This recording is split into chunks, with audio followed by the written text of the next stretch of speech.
Well, we started a new series last week on the dangers or the seriousness of pride. It's kind of a forewarning thing. I've been doing some moving in more of an apostolic direction, and I've been out and about and talking to a lot of other pastors, and one of the prophetic things I believe God has been telling me is about pride out there. I've seen a lot of older pastors who've been in ministry for several years, and somehow they got to a place where they felt they arrived and didn't feel it was necessary to be accountable to anybody, and didn't want to be told nothing, and eventually that pride caught up with them, and I've seen them fall, and I've seen them fall very, very hard. I've also been out and about talking to other pastors, and we've been realizing there's a younger generation of pastors that are coming up that are very anointed, they're very gifted, and there's been a lot of them that are taking off and doing very, very well. I'm seeing it in a lot of these ministries, and they're being used by God. But how many know your gifts will take you places that your character won't keep you?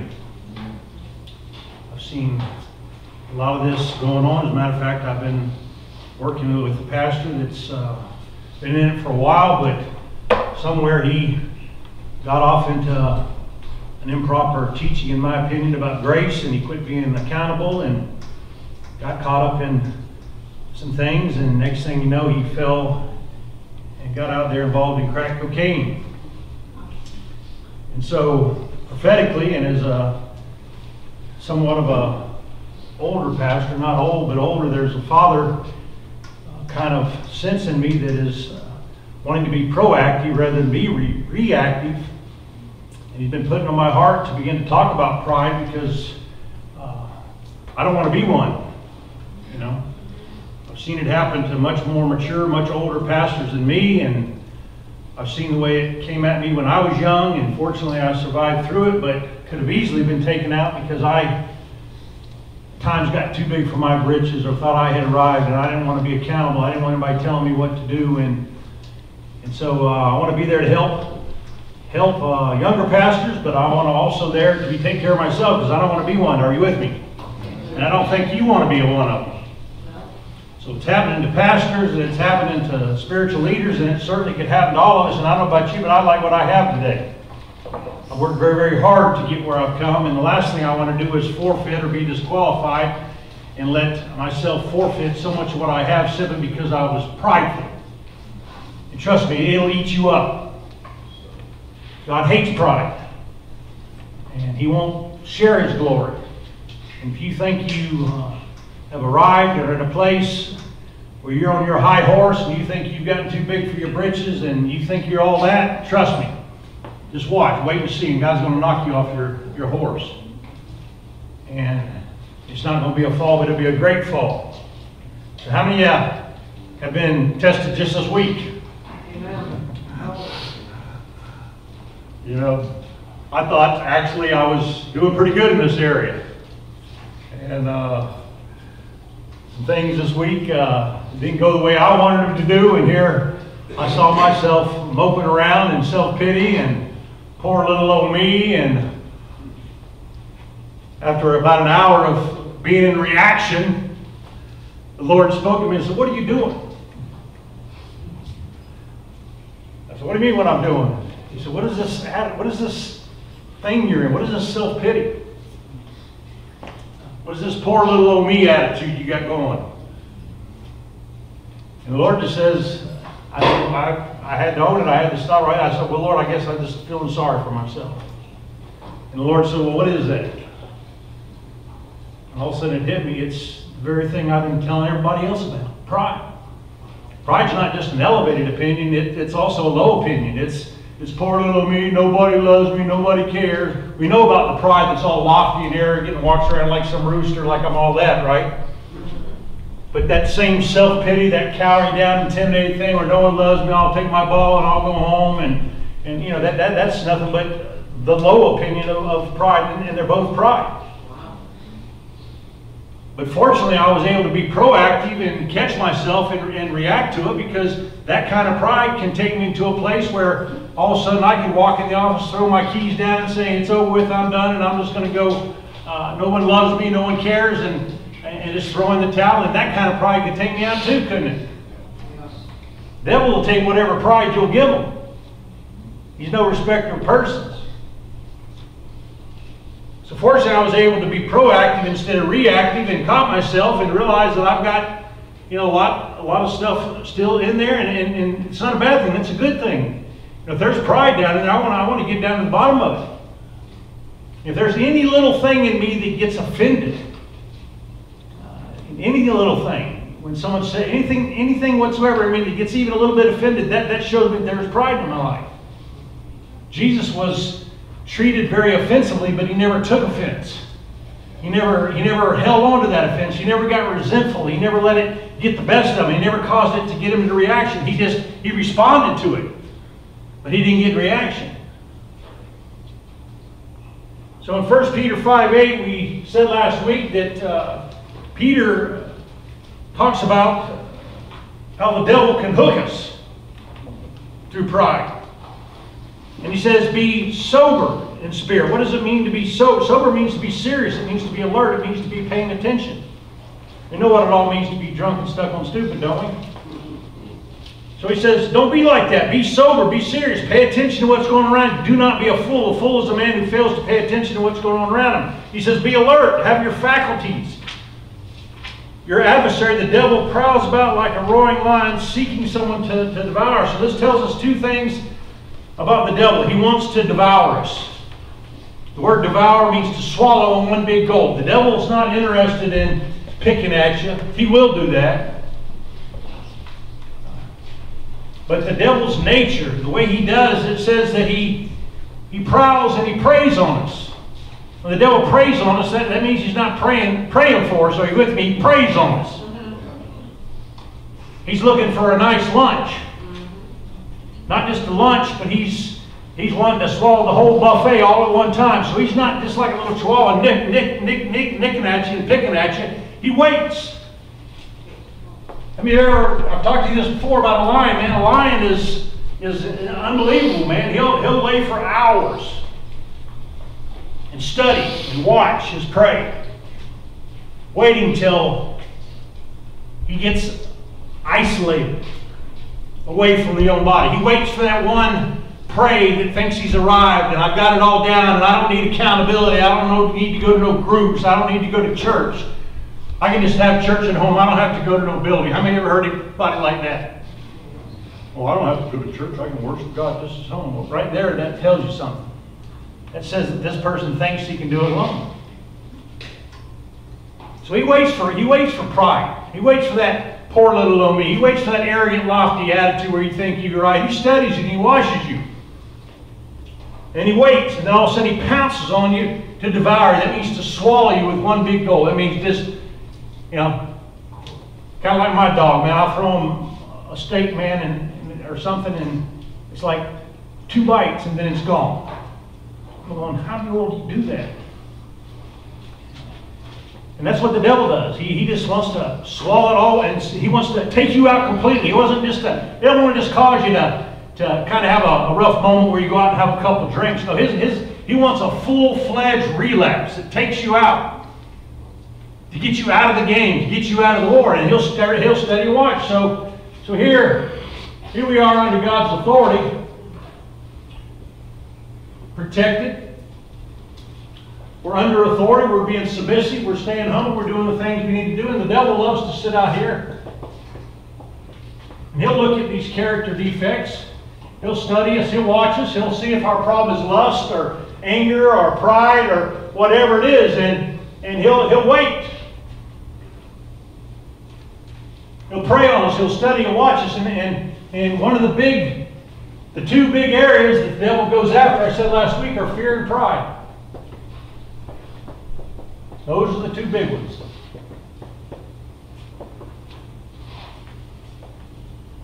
tries to get you in fear, to intimidate you and cower you down, and to just, oh my God, and you know, and Elijah, remember him, he bought right into that. Jezebel says, I'm going to get you before the day's over. And he's like, oh. Next thing you know, he's sitting on that juniper tree with a gun in his head, ready to put a bullet in his head.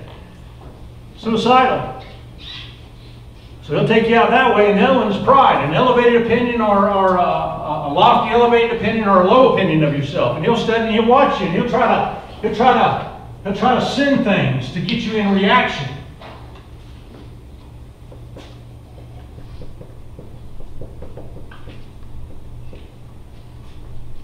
To get you offended, to get you caught up, and you know, and to get you angry, and to get you to say something. How many of you have said something in the heat of the moment that you can't take back? That's what pride will do. Okay? Next thing you know, that pride gets hurt, and instead of you catching yourself, you get hooked, and man, you fed right into it, and next thing you know, you've ruined your whole marriage. Or you said something, and you've been fired, and walked out, and all of a sudden you realize, what did I just do? And I didn't think about my family. I didn't think about my job. I didn't think about where I'm going to go and what I'm going to do. And all of a sudden, it's done. It's over with. The next thing you know, he's hooked you out there. You got mad at somebody, your sponsor, whatever. Next thing you know, you're sitting down there, you know, at the Hound Dog Saloon, and you're slamming down beers. And then 20 minutes later, you're smoking crack. And by the end of the night, you got a needle in your arm, and you wonder what happened. And if you were to trace it back, it all went back to your stinking, undealt with, unresolved pride. Now, I don't know about you, but I'd much, you know. So rather than be in reaction, what we need to do is we need to be proactive. Proactive is the minute we recognize that pride.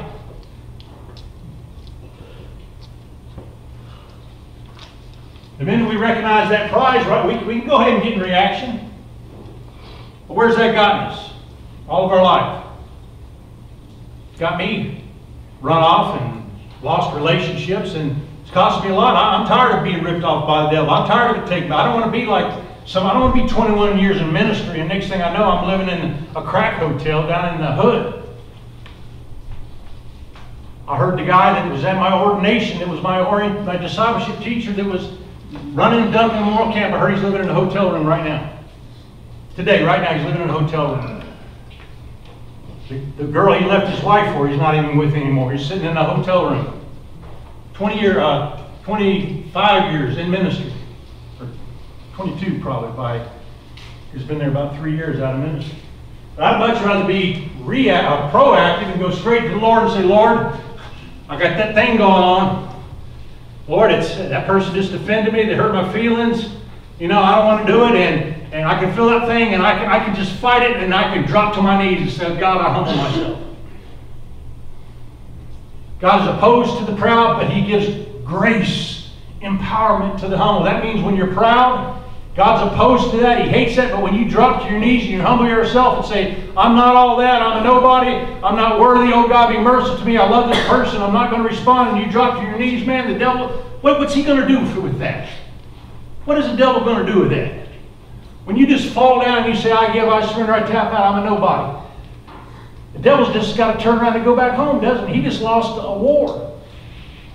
But I can get all offended, and I can blow up like a banty rooster, and I can do all that, and think I'm all that, and then next thing you know, everybody's in World War III, and the devil's sitting over here laughing. Got me another ordained minister. Wow. Got me somebody been clean 8 months. Now they're back out there with a needle in the arm. And I got me somebody that's been sexually pure for 5 years now, and I got them laid up watching pornography and got them picking up prostitutes again. All because of pride. Proverbs 16:18 says, pride goes before destruction, and a haughty spirit before stumbling. Solomon's a wise mind. He's talking about being proactive, and he's telling you, look, pride, that haughty spirit. A haughty spirit is a high-minded, lofty, arrogant, puffed up, self-righteous attitude, or an arrogant or conceited attitude that rises up, that makes you feel like you've arrived and you got it all down pat. One of the first things of relapse is to forget where we came from.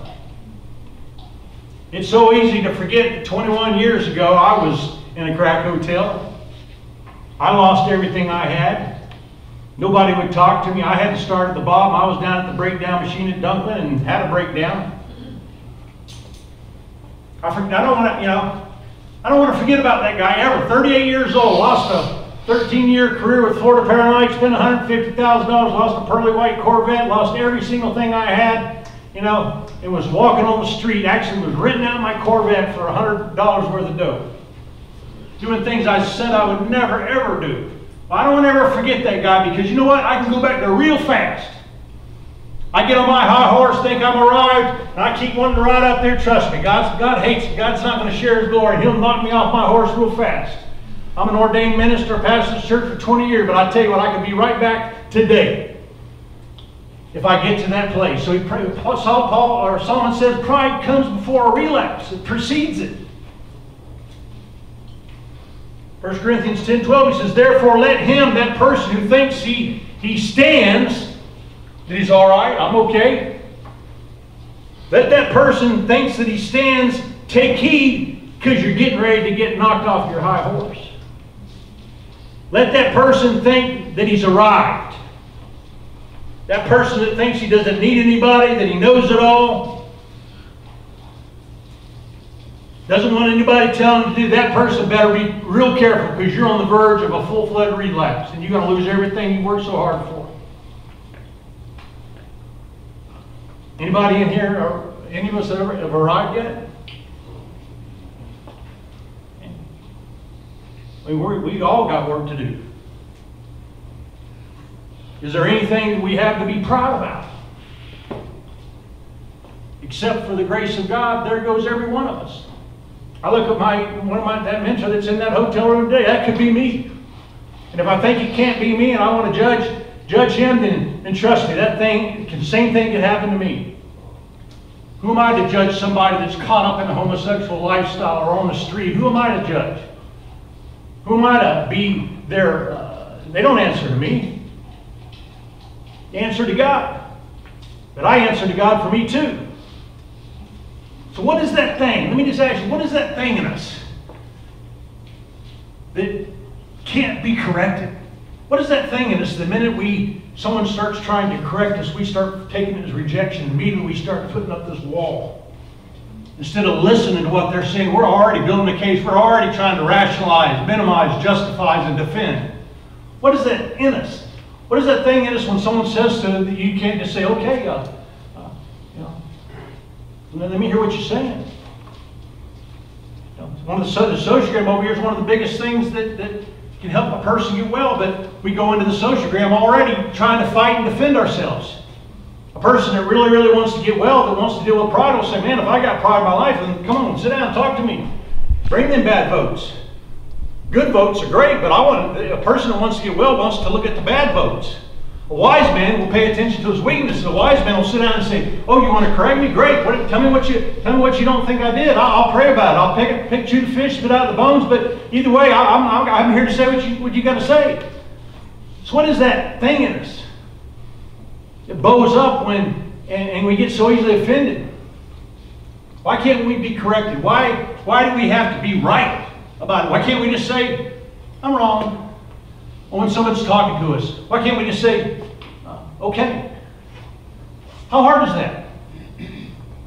I watch it all the time, and I see it going on myself. And we start going into all this stuff. Why can't you just say, okay, you're the boss. I work. You're my mentor, or you're my pastor, or you're my husband, or you're my parents, or what is it that we can't just say, okay?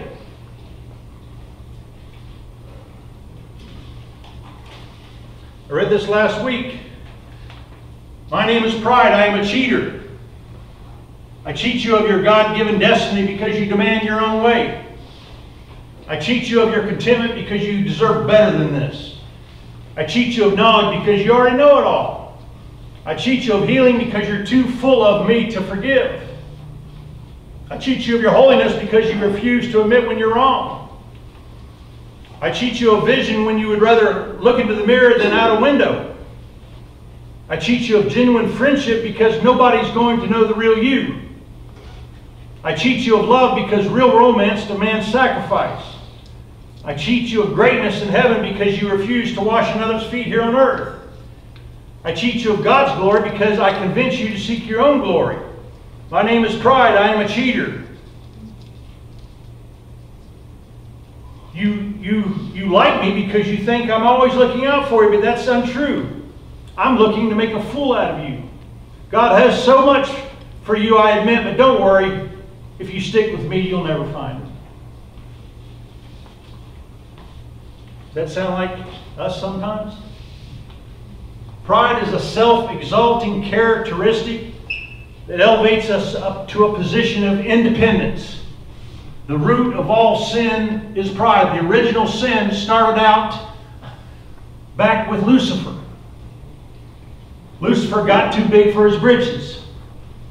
He was created like the number, I think he was the number 3 next to the Trinity. He was like, it was Michael and Lucifer and Gabriel. There was 3 of them.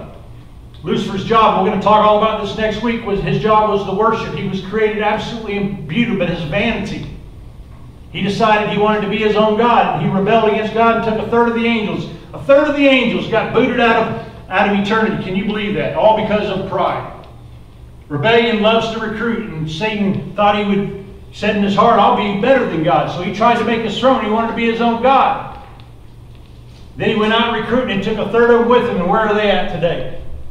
Instead of in heaven having it made, working under authority, they were independent, and now they're going to be in the abyss and the pit one day. Isn't that what we all do? Independence. Adam fell, the angels fell. Lucifer fell, the angels fell, 1/3 of them. Adam and Eve fell, and we fall too. When we get that elevated, lofty, haughty, self-high-minded, riding our high horse spirit. So I don't know about you, but I don't want to be a fool. I want to be a wise man. I want to be proactive rather than reactive. Amen?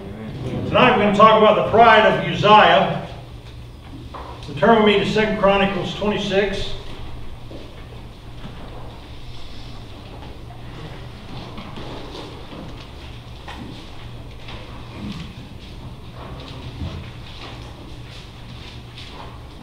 Tonight we're going to talk about a fool. A man who started out good and basically fell from grace. Uzziah is a man that failed to pay attention to what was going on around him. He forgot where he came from.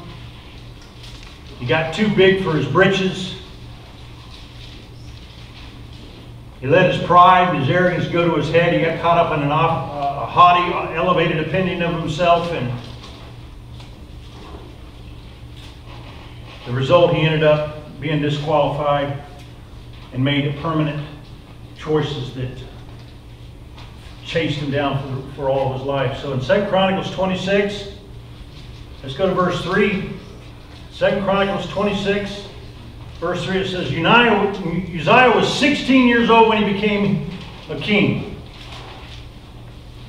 I remember what it's like when you were 16 years old. We all thought we were kingly, didn't we?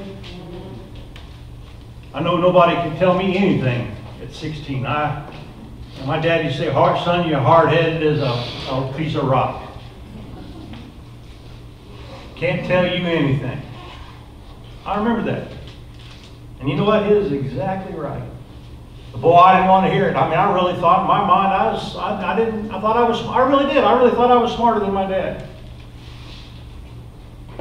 I said, Dad, you're just afraid. You're just timid. I would disrespect him. I'd talk down to him and embarrass him, And 16 years old, this guy became king. He reigned 52 years in Jerusalem, and his mother's name was Jekiah of Jerusalem. And it says that he did right in the sight, or in God's eyes, he did right. The word means he showed integrity, and he walked in a manner worthy of the Lord in every area of his life.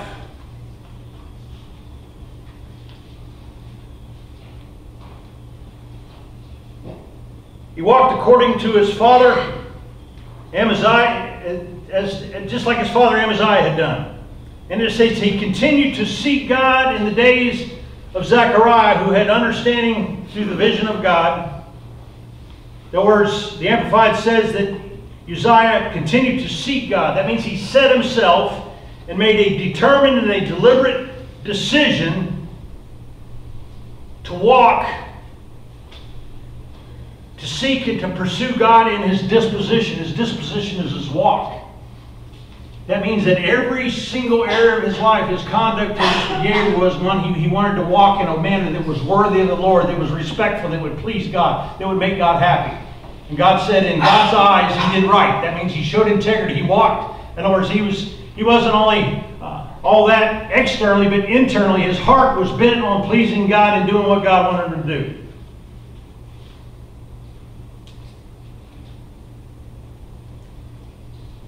In the days of Zechariah, who had understanding, the Amplified says, who instructed him in the things of God. What that meant is that Zechariah, he chose to place Zechariah over him as a spiritual authority, as a prophet. He submitted to him and committed to him. He allowed him to instruct him in all the things of God in the council. He chose to submit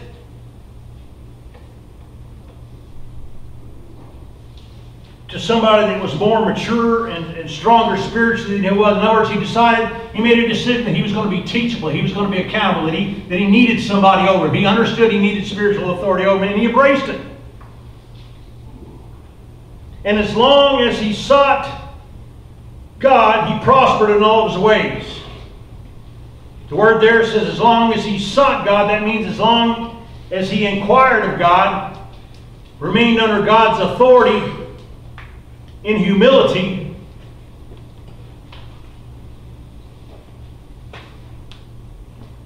can't read that word. And he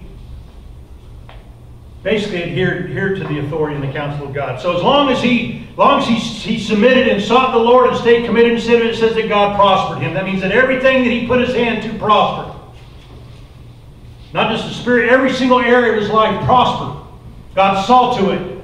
And as long as he sought God and did what he was supposed to do, God saw to it that he prospered him.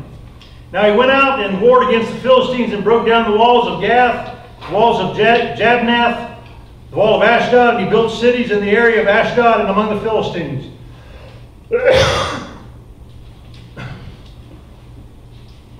God helped him against the Philistines and against the Arabians who lived in Gerbal, and the Mennonites and the Ammonites also gave tribute to Uzziah, and his fame or his popularity or his reputation extended to all the borders of Egypt, and he became very strong, made very mighty, very powerful. In other words, word spread like wildfire about Uzziah. God saw to it that as long as he saw him, that he prospered in everything he did, and it says that his fame, his prosperity, his reputation kept increasing and going on now that everybody started hearing about him. He was the buzzword all around town. Uzziah, wow, you got to go see this guy. Man, this guy's something. This guy's an amazing king. Moreover, Uzziah built towers in Jerusalem at the corner gate, at the valley gate, at the corner buttress, and fortified them. He built towers in the wilderness. He hoed out many cisterns, for he had much livestock. But in the lowland, in the plain, he also had plowmen, vine dressers in the hill country and fertile fields, for he loved the soil. Moreover, Uzziah had an army ready for battle. It went out in divisions, 2,600 of them, valiant warriors.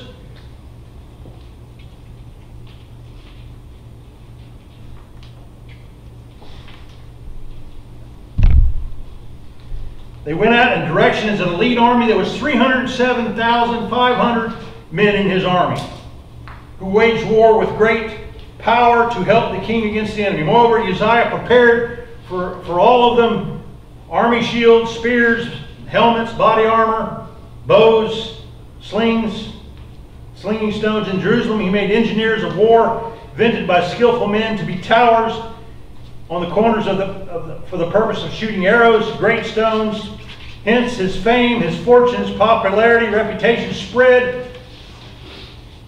For he was marvelously helped until he was strong. What that says, that the reason he was prosperous is because he was being supernaturally and divinely, there was an intervention, there was a divine blessing or favor upon his life. It wasn't all him, it was because he sought the Lord and he was humble and he did the things he needed to do, walking the way, and God saw that in his eyes, and it said that God prospered him.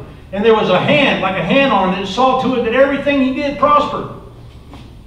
All this stuff I just read was because God was causing him to prosper.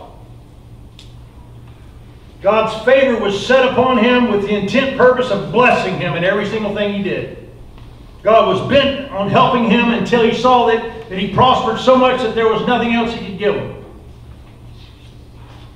In verse 16, now, but when? How many of you know, as Paul Harvey used to say, now for the rest of the story. But when he became strong, mighty, and powerful, his heart became so proud, so arrogant, so lofty. He developed such an elevated opinion of himself. He got so big for his britches, he totally forgot where he came from. And it says that his heart became proud and he acted corruptly. The word is he acted evil, wicked, or dishonestly. That means his heart, something went wrong in his heart. He had a great heart. He was bent on seeking God. Now, through his fame and fortune, something happened in his heart. He forgot where he came from. He became high-minded, lofty, elevated, corrupted, polluted, and tainted in his nature. And he was unfaithful to the Lord his God, for he entered the temple of the Lord to burn incense at the altar of incense. Then Uzziah, which is totally unlawful,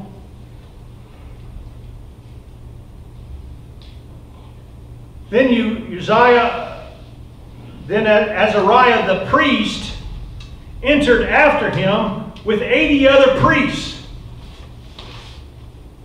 of the Lord who were valiant men. So these weren't just a bunch of monks. These were priests that were also warriors.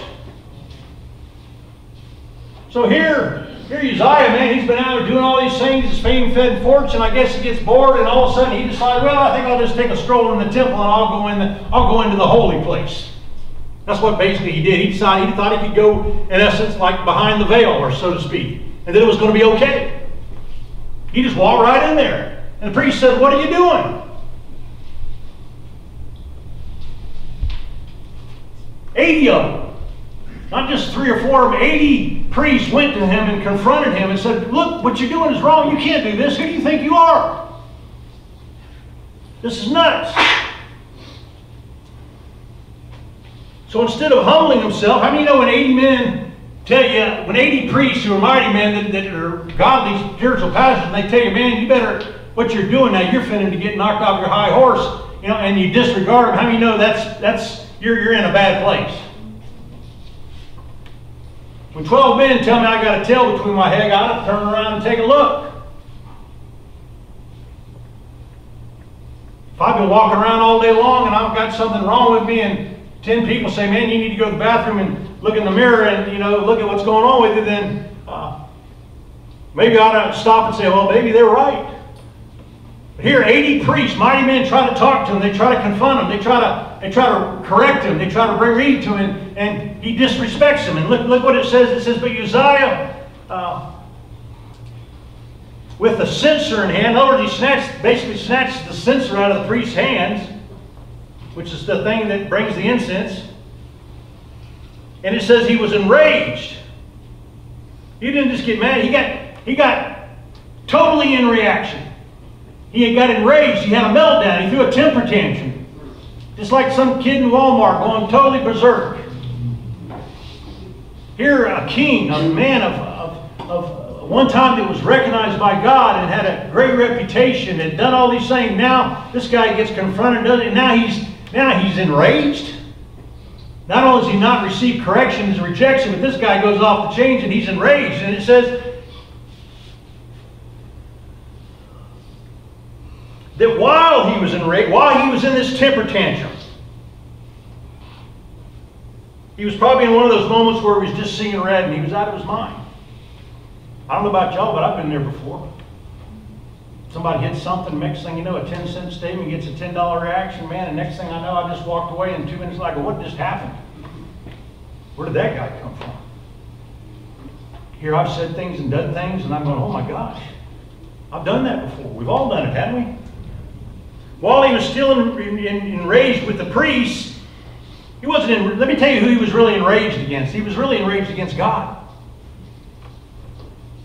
The priests were spiritual authority, so if he didn't like what the priests were doing, he wasn't disrespecting the priests, he was disrespecting God. How many of you know that's not going to work too well? So while he was in his rage, leprosy broke out on his forehead, on his face, on his forehead, before the priest, the house of the Lord, beside the altar of incense.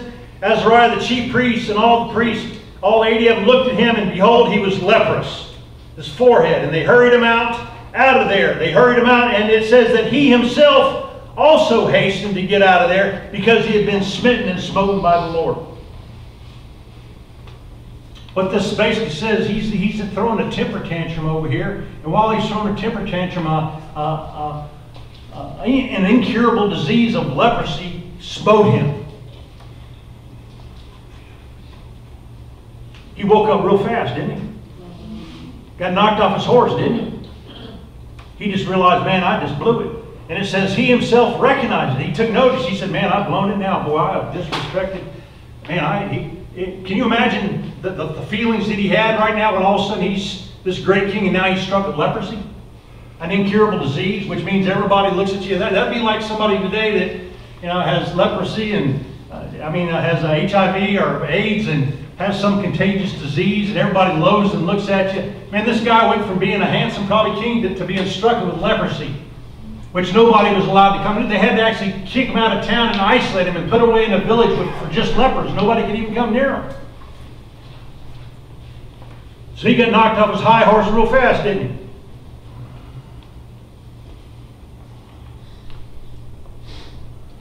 So King Uzziah was a leper to the day of his death, and he lived in a separate house, being a leper, for he was cut off from the house of the Lord, and Jonathan the son became king in his place. In other words, he got fired from king, and his son took over. Now he's living out in some leper colony and spent the rest of his days of life. And all it says, basically, Uzziah slept with his fathers. They buried him in his father's field in a grave which belonged to the kings, for they said, he is a leper. What that basically says is that he died with a tombstone that said, a leper lay here. Not some great mighty king that did all these armies and had all these great success. No, here lies a leper.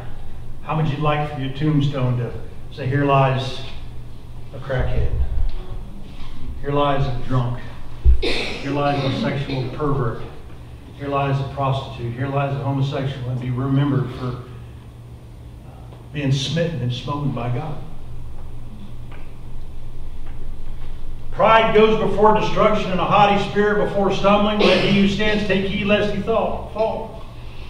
Here's a great king that started out a wise man that became a fool. He failed to pay attention to where he came from. Got too big for his riches and became prideful, arrogant, and haughty. God knocked him off his high horse, smit him with a permanent disease, and it was incurable. There was not a thing he could do to correct it. It was a done-dead deal. I don't know about you, but I would hate to ever get to the point where my pride cost me my sobriety, cost me my relationship with God or my family, but trust me. So let he who stands take heed lest he fall. Luke 18:14 says, everyone who exalts himself, has an elevated opinion of himself, will be humbled. Not might be, but he will be humbled. For he who humbles himself, however, he who humbles himself will be exalted. I have a saying, either be humble, take ownership of your pride and be proactive and get humble, or you're going to be humble. Wouldn't it be much better to be proactive and choose to say, Lord, I'm a nobody, I'm worthless, I own myself, okay, whatever you say, and start learning to recognize this pride rather than being humbled and being knocked off our high horse?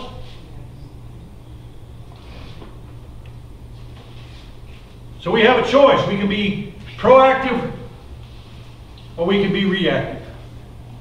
I don't know about you, but I like what I have. Peter Lord used to say, do not sacrifice the future on the altar of the immediate. Don't sacrifice. I heard something on Facebook that says,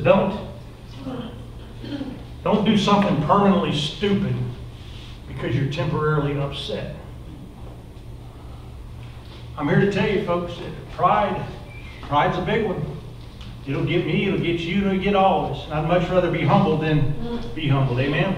Amen. All right, next week we're going to talk about the original sin, all about Lucifer. So if you don't know about that story, come. It's going to be a good one. Amen? Amen.